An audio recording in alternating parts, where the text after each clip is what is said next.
नमस्कार, देवभूमि समाचार में आपका स्वागत है। आपके साथ मैं रीना झा बालियान। खबरों का रुख करेंगे, लेकिन उससे पहले एक नजर डालते हैं इस वक्त की हेडलाइंस पर। मुख्यमंत्री धामी ने मेधावी छात्रों को शैक्षिक दौरे के लिए किया रवाना। 6 राज्यों का करेंगे दौरा। 157 बोर्ड टॉपर्स हासिल करेंगे ज्ञान। उत्तराखंड की संस्कृति को करेंगे पेश। 38वें नेशनल गेम्स के आयोजन को लेकर बैठक। सीएम ने परखी व्यवस्था, कहा 50 दिन बाकी, पूरी होंगी सभी तैयारी।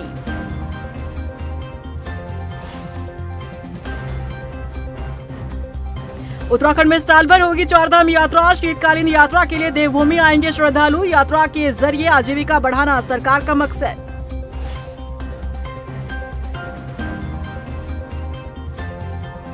और उत्तराखंड में बदला मौसम का मिजाज। ऊंचाई वाले इलाकों में हुई सीजन की पहली बर्फबारी। मैदानी इलाकों में बारिश ने बढ़ाई ठंड।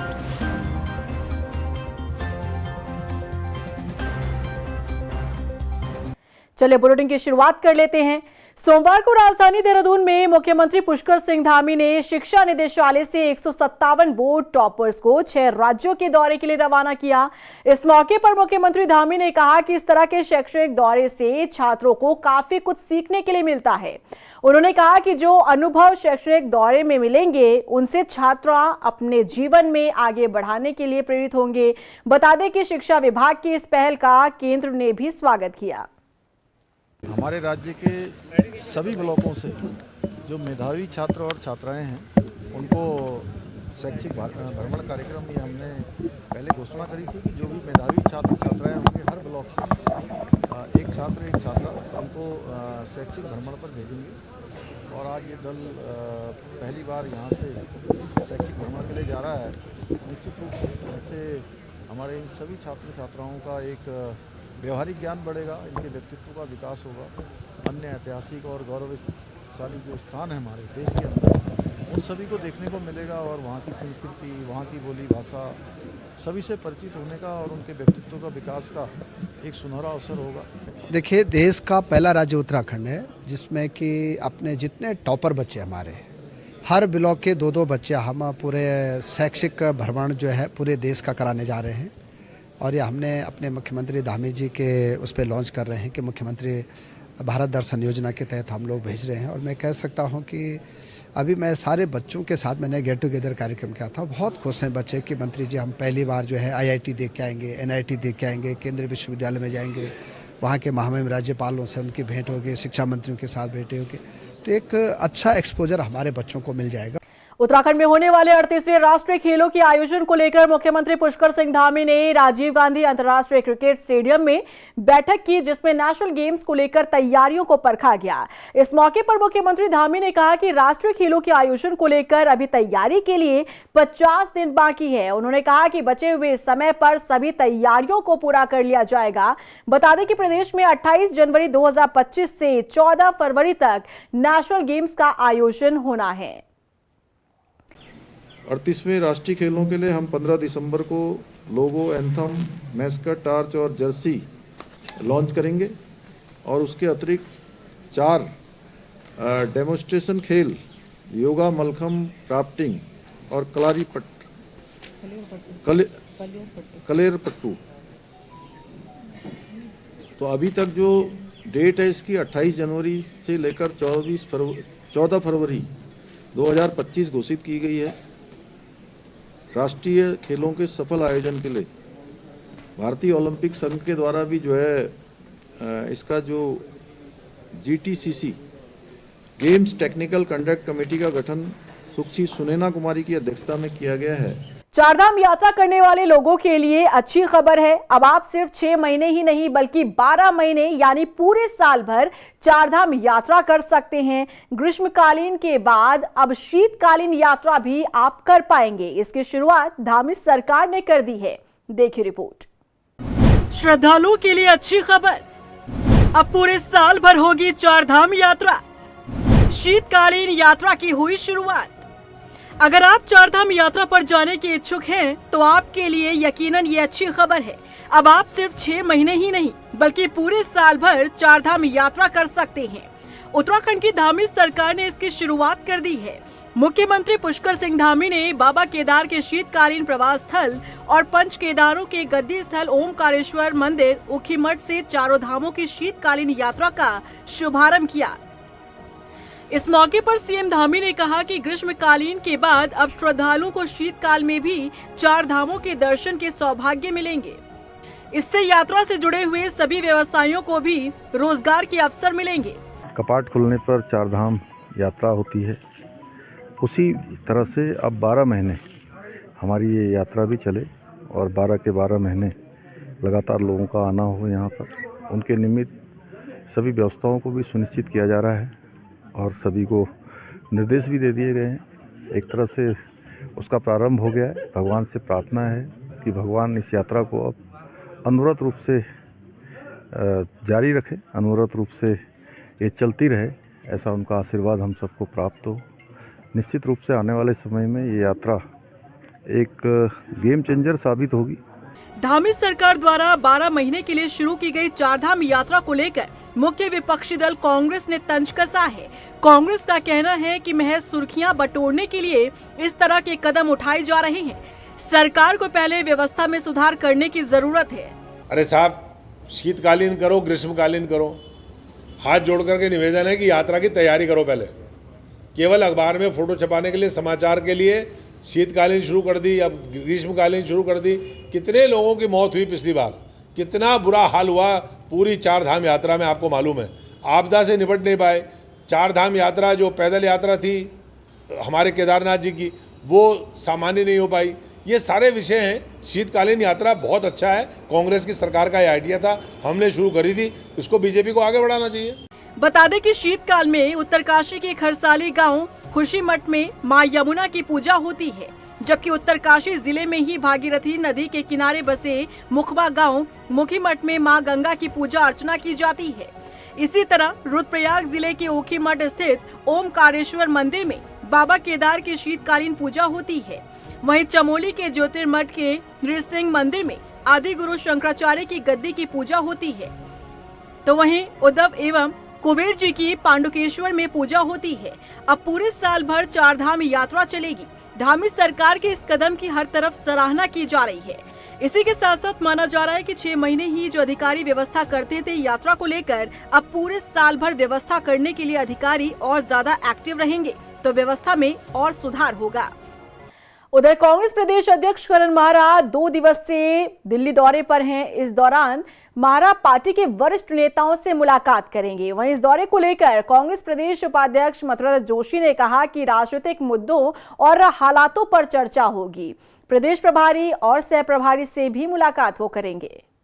अध्यक्ष जी का दिल्ली जाने का कार्यक्रम था। माननीय प्रभारी जी से मुलाकात करेंगे, सह प्रभारी गणों से मुलाकात करेंगे और वहाँ पर विभिन्न राजनीतिक मुद्दों पर भी चर्चा होगी और राजनीतिक हालात पर चर्चा होगी। स्थानीय निकाय के चुनाव हैं, पंचायत के चुनाव हैं, कोऑपरेटिव के चुनाव हैं और संगठन की मजबूती का मामला है, तो प्रभारी जी से इस संबंध में चर्चा होगी। और माननीय अध्यक्ष जी कोशिश करेंगे कि राष्ट्रीय अध्यक्ष जी से भी मुलाकात करेंगे या राष्ट्रीय अध्यक्ष जी के जो कार्यालय में है उन लोगों से भी बातचीत करेंगे। जो हमारे महामंत्रीगण हैं, वेणुगोपाल जी हैं, उनसे भी मुलाकात करने का प्रोग्राम है। काशीपुर में सशक्त भू कानून को लेकर एसडीएम ने बैठक ली। इसमें स्थानीय लोगों के साथ ही किसान और उद्यमियों ने भी हिस्सा लिया। इस दौरान सभी लोगों ने सशक्त भू कानून को लेकर अपने सुझाव दिए। वहीं किसानों ने अपनी कृषि भूमि को संरक्षित करने की मांग की। एसडीएम की माने तो लोगों से मिले सुझावों को शासन को भेजा जाएगा। तो भू कानून की बात कई महीने से चल रही है। ये मुख्यमंत्री के दिमाग में कुछ गलत बात चल रही है और ये सारी जनता प्रदेश की समझ चुकी है कि इसमें कुछ बड़ा संशोधन ऐसा करने वाले हैं कि जो भूमि से संबंधित मुख्य रूप से किसान है, तो किसान बहुत ज़्यादा प्रभावित होने वाला है। ये संशय लोगों के अंदर है कि ये अधिकांश लोगों ये कहने लगे हैं कि ये शायद सीलिंग लिमिट घटाना चाहते हैं। सीलिंग लिमिट जो 12.5 एकड़ ज़मीन की खेती करता है किसान, आज वो भी प्रॉफिटेबल नहीं है क्योंकि मशीन का युग है। आज हल बैल वाला तो रहा नहीं, आज बड़े जो किसान हैं वही कुछ सर्वाइव कर रहे हैं। मैं आपको बताना चाहूँगा कि तहसील काशीपुर में भू कानून को लेके यहाँ पे अलग अलग जो स्टेक होल्डर्स हैं इनके साथ एक बैठक की गई। इसमें किसान यूनियन की तरफ से, बार की तरफ से, इंडस्ट्रियलिस्ट की तरफ से और जो प्रॉपर्टी डेवलपर होते हैं, कॉलोनाइजर हैं, इनके सबके साथ एक बैठक की गई। इसमें जो वर्तमान में हमारे लैंड रिलेटेड कानून है, वो जैसे जो हमारे वर्तमान में कानून चल रहे हैं, इस पे लेके चर्चा की गई। मुख्य विपक्षी दल कांग्रेस ने प्रदेश में बढ़ते नशे और शराब ओवर रेटिंग को लेकर सरकार पर निशाना साधा। कांग्रेस प्रदेश उपाध्यक्ष सूर्यकांत धस्माना ने आरोप लगाया कि बीजेपी सरकार शराब को बढ़ावा दे रही है, इस वजह से युवा नशे में डूब रहे हैं। उनका कहना है कि आबकारी विभाग का शराब माफियाओं पर कंट्रोल नहीं है। बता दें कि जल्द ही कांग्रेस इस मुद्दे को लेकर सड़क पर हल्ला बोल करेगी। देखिए, पूरे उत्तराखंड में जो आबकारी विभाग है वो एक माफिया तंत्र के हाथ में सरकार ने सौंप दिया है। पूरे राज्य में जनता से अवैध वसूली ओवर रेटिंग के नाम पे की जा रही है। 5 रुपया, 10 रुपया, 20 रुपया के हिसाब से लगभग 25 करोड़ रुपया देसी शराब में भी, अंग्रेजी शराब में भी ओवर रेटिंग के नाम पर वसूले जा रहे हैं, जिसका पूरा ये मेरा आरोप है कि राज्य की सरकार के संज्ञान में है। जिलाधिकारी ने स्वयं छापे मार करके, देहरादून के जिलाधिकारी ने ओवर रेटिंग के मामले पकड़े, लेकिन मैं समझता हूँ इतना दबाव है कि 1-2 दिन 4 दिन करने के बाद वो मामला रुक गया। पूरे राज्य में ये अवैध वसूली हो रही है। बांग्लादेश में अल्पसंख्यक हिंदुओं और दूसरे धर्मों के ऊपर हो रही हिंसक घटनाओं को लेकर इन दिनों देश भर के साथ उत्तराखंड में भी विरोध प्रदर्शन हो रहा है। देहरादून में उत्तराखंड वक्फ बोर्ड के अध्यक्ष शादाब शम्स ने कहा कि अब समय आ गया है कि देश भर के लोग एकजुट होकर बांग्लादेश का कड़ा विरोध करें। देखिए, जिस तरह से बांग्लादेश के अंदर वहाँ के अल्पसंख्यक समाज के ऊपर अत्याचार हो रहा है, खुलेआम उनकी हत्याएं की जा रही हैं, मुझे लगता है हजारों की संख्या में लोगों को मौत के घाट उतार दिया गया है। हिंदुस्तान का अल्पसंख्यक समाज चुप क्यों है? सोमवार को रुड़की पहुंचे हरिद्वार जिला प्रभारी शूरवीर सिंह सजवाण ने कार्यकर्ताओं के साथ बैठक की। इस बैठक में कांग्रेसियों ने निकाय और पंचायत चुनाव को लेकर चर्चा की। बता दें, इन दिनों उत्तराखंड कांग्रेस आगामी चुनाव में प्रत्याशी के चयन को लेकर मंथन कर रही है। पार्टी को जिताऊ उम्मीदवारों की तलाश है। चुनाव की तैयारियों के लिए कांग्रेस का कार्यकर्ता हरदम तैयार रहता है और जितने भी नौजवान चुनाव लड़ना चाहते हैं, मैं उनसे कहना चाहता हूं कि अपने इन बुजुर्गों का आशीर्वाद ले लें। बुजुर्गों के आशीर्वाद के बगैर कुछ नहीं होता है। तो पूरी तैयारी में है और हम पूरे प्रदेश में निगमों में भी, नगर पालिकाओं में भी और नगर पंचायतों में भी हम मुकाम हासिल करेंगे। हल्द्वानी में प्रशासन ने अतिक्रमण की शिकायत पर ITI धान मेल रोड पर अतिक्रमण की चिन्हित किया है। बता दें कि यहां पर SDM परितोष वर्मा ने बताया कि सड़क के दोनों तरफ नपाई करवाते हुए 15 दिन के अंदर अतिक्रमण खुद हटाने के निर्देश दिए हैं। उन्होंने बताया कि टीम ने लगभग 20 दुकानों को चिन्हित किया है। देखिए, एक पुरानी ITI के पास जो धान मिल रोड है, उसमें सड़क के किनारे पे अतिक्रमण किया गया है और इस अतिक्रमण को आज चिन्हित किया गया PWD के साथ संयुक्त सर्वे करने के उपरांत, और जितने भी अतिक्रमणकारी हैं उन सभी को 15 दिन का समय दिया गया है और यह कहा गया है कि आप स्वयं यहाँ से अतिक्रमण हटा लें, अन्यथा आपके अतिक्रमण को विभाग द्वारा हटवा दिया जाएगा। अगर आप उत्तराखंड के तराई पश्चिमी डिवीजन में जंगली सफारी के लिए आ रहे हैं तो ये खबर आपके लिए है। पर्यटक अब जंगल सफारी के लिए ऑनलाइन परमिट बुक कर सकते हैं। इसके लिए तराई पश्चिमी डिवीजन ने वेबसाइट लॉन्च की है। इस पहल को लेकर DFO प्रकाश चंद्र आर्य ने बताया कि जहां इससे पर्यटकों को सुविधा मिलेगी तो वहीं बिचौलियों और ठगी पर भी रोक लगेगी। देखिए, बहुत समय से हम लोग प्रयास कर रहे थे। अभी तक ऑफलाइन होती थी, ऑफलाइन में बहुत सारी दिक्कतें आ रही थी और लोगों को परमिट कटने में परेशानी हो रही थी और भी बहुत सारी समस्याएं थी, और साथ में जो उसमें अननेसेसरी एलिगेशन भी लग रहे थे कि लोग जो है कहीं से परमिट कहीं से कट जा रहा, कहीं से क्या हो रहा। तो उसको सबको ध्यान में रखते हुए ये निर्णय लिया गया था कि जो इसको ऑनलाइन किया जाए। और क्योंकि हमारे क्षेत्र में जितने भी और भी टूरिस्ट जो डेस्टिनेशन हैं, जितने भी जो वो सारे हैं, वो सभी लोग ऑनलाइन हो चुके थे, क्योंकि हमारा सबसे आखिरी में खुला हुआ था जोन, इसलिए थोड़ा टाइम लगा इसमें।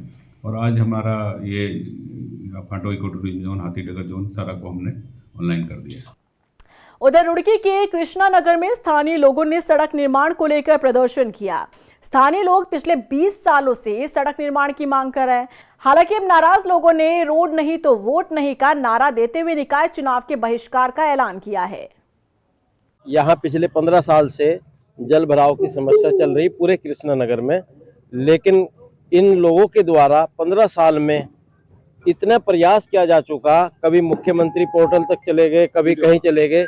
क्षेत्रवासियों ने जितना इनसे संभव हो सकता था सभी ने प्रयास किया, मगर इनकी कोई सुन नहीं ली गई। जब इनकी कोई सुध नहीं ली गई तब मजबूरीवश यहाँ पर एक धरना दिया गया है, क्योंकि आए दिन यहाँ पर बच्चे पानी में गिर रहे थे स्कूल आते हुए। शासन प्रशासन हमारे यहाँ का मौन है। उत्तराखंड में मौसम का मिजाज बदल चुका है। सीजन की पहली बर्फबारी हुई जिससे तापमान में गिरावट दर्ज की गई, तो वहीं बर्फबारी होने से लोगों के चेहरे खिल चुके हैं। देखिए रिपोर्ट। उत्तराखंड में बदला मौसम का मिजाज। सीजन की हुई पहली बर्फबारी, मैदानी इलाकों में बारिश ने बढ़ाई ठंड। उत्तराखंड के लोगों का इंतजार अब खत्म हुआ। सीजन की पहली बर्फबारी हुई है जिसने प्रदेश के मौसम को पूरी तरह से बदल दिया है। मौसम विभाग का पूर्वानुमान सटीक साबित हुआ। सीजन की पहली बर्फबारी से लोगों के चेहरे खिले नजर आ रहे हैं।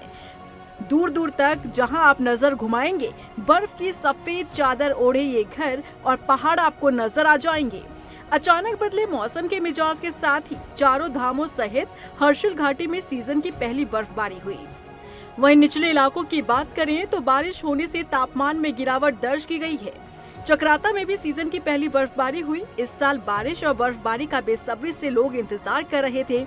यूं तो नवंबर से ऊंचाई वाले क्षेत्रों में बर्फबारी और निचले क्षेत्रों में बारिश का दौर शुरू हो जाता है, लेकिन इस बार ऐसा नहीं हुआ, जिस पर मौसम वैज्ञानिकों ने भी चिंता जाहिर की। सूखी ठंड पड़ने से बच्चे और बड़े सभी सर्दी, खांसी, जुकाम और बुखार की चपेट में आ रहे थे। वहीं काश्तकार भी सेब सहित अन्य फसलों के उत्पादन को लेकर चिंता जताने लगे थे, लेकिन अचानक मौसम बदलने से स्थानीय लोगों के साथ ही पर्यटकों के चेहरे खिल उठे हैं। उत्तराखंड में सीजन का पहला हिमपात हुआ। उत्तराखंड के तमाम उच्च हिमालय क्षेत्रों में जमकर बर्फबारी हो रही है। बाबा केदार के धाम केदारनाथ और बद्रीनाथ धाम में अच्छी खासी बर्फबारी हुई। पहली बर्फबारी का स्थानीय लोगों ने जमकर लुत्फ उठाया। तो वहीं इस मौसम के बदलने से होटल कारोबारियों में भी पर्यटकों के आने की उम्मीद जगी है। वहीं बढ़ती ठंड को देखते हुए लक्सर में अधिशासी अधिकारी ने रैन बसेरे का निरीक्षण किया। अधिशासी अधिकारी ने बताया कि रैन बसेरे में करीब 20 बेड उपलब्ध हैं। साथ ही सर्दी से बचने के लिए अलाव और गर्म कपड़ों की व्यवस्था की गई है। अब सर्दी का मौसम शुरू हुआ और के निर्देश है अलाव के लिए और आपके जो है रैन बसेरे के लिए। इसी के तहत जो आज हमने अपने यहाँ रैन बसेरे के निरीक्षण किया और जितना हमारे जो रैन बसेरा है लगभग जो है फिलहाल 20 बेड हमारे पास है और 30 ही कैपेसिटी है। साफ सफाई व्यवस्था सब कर गई है। लैट्रिन बाथरूम में पानी वानी और सब लाइट वाइट सब बुके कर दिया गया है। रैन बसेरा हमारा तैयार। दिनेशपुर में चोरों ने खाटू श्याम मंदिर में चोरी की वारदात को अंजाम दिया। आरोपी ने मंदिर में रखे गुल्लक को तोड़कर उनमें से 25 से 30 हजार रुपए उड़ा लिए। इस घटना के बाद से स्थानीय लोगों में नाराजगी है। बता दें, नाराज लोग पुलिस की कार्यप्रणाली पर सवाल खड़े कर रहे हैं। ये मंदिर की स्थापना सन 2021 में हुई है। एक छोटे से झोपड़ी से शुरुआत हुई है और आज इस मंदिर को भव्य धीरे धीरे किया गया है।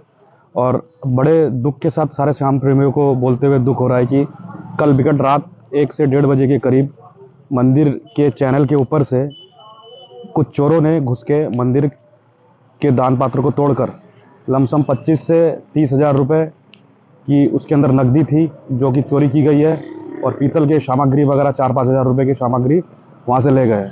और इसी के साथ फिलहाल इस बुलेटिन में बस इतना ही, लेकिन चलते चलते एक नजर डालते हैं इस वक्त की हेडलाइंस पर। मुख्यमंत्री धामी ने मेधावी छात्रों को शैक्षिक दौरे के लिए किया रवाना। 6 राज्यों का करेंगे दौरा। 157 बोर्ड टॉपर्स हासिल करेंगे ज्ञान, उत्तराखंड की संस्कृति को करेंगे पेश। 38वें नेशनल गेम्स के आयोजन को लेकर बैठक, सीएम ने परखी व्यवस्था, कहा 50 दिन बाकी, पूरी होंगी सभी तैयारी।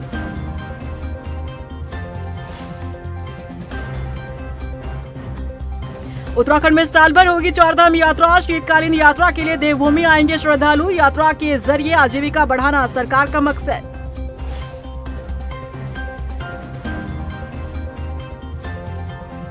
और उत्तराखंड में बदला मौसम का मिजाज, ऊंचाई वाले इलाकों में हुई सीजन की पहली बर्फबारी, मैदानी इलाकों में बारिश ने बढ़ाई ठंड।